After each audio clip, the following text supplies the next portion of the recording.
I would say it's sci-fi with a PSY. I like that. Very excited about Silo, brand new Apple TV Plus sci-fi series that's debuting on May the 5th. Harriet, I was curious what maybe drew you into the project. What was it about the story that you felt most compelled by?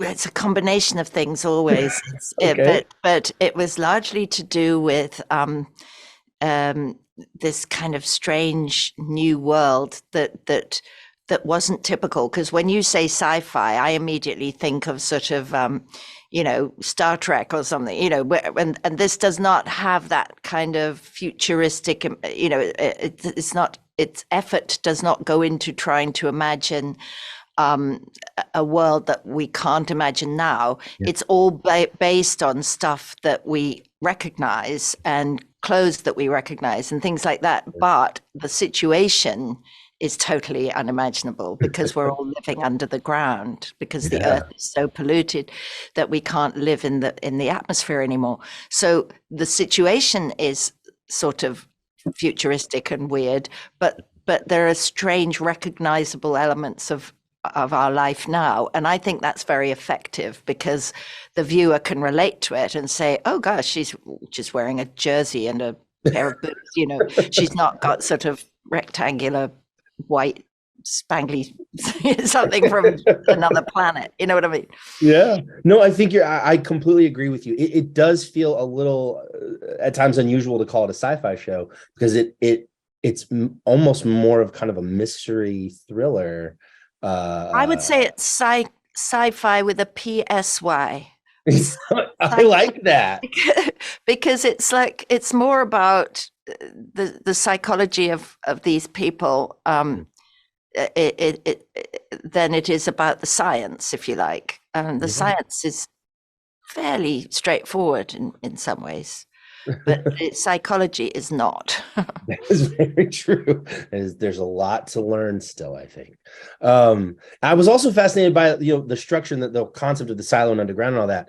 And I very recently, within the last day or two, saw that in real life, a gentleman built himself an underground bunker silo that is like several levels, floors deep in like Kansas or something. And I was like, oh, wow.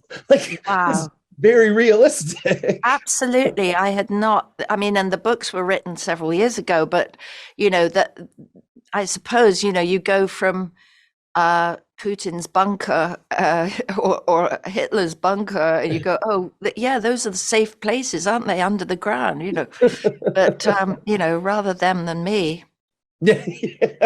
Yes, I feel like I'm not so sure how long I would last in an underground silo, to be honest with you. Well, I think what's one of the burning questions in the show is, will it ever be safe to go out, or are they forever trapped down here? Because if you really had if you thought you were forever trapped down there, why would you bother surviving, really?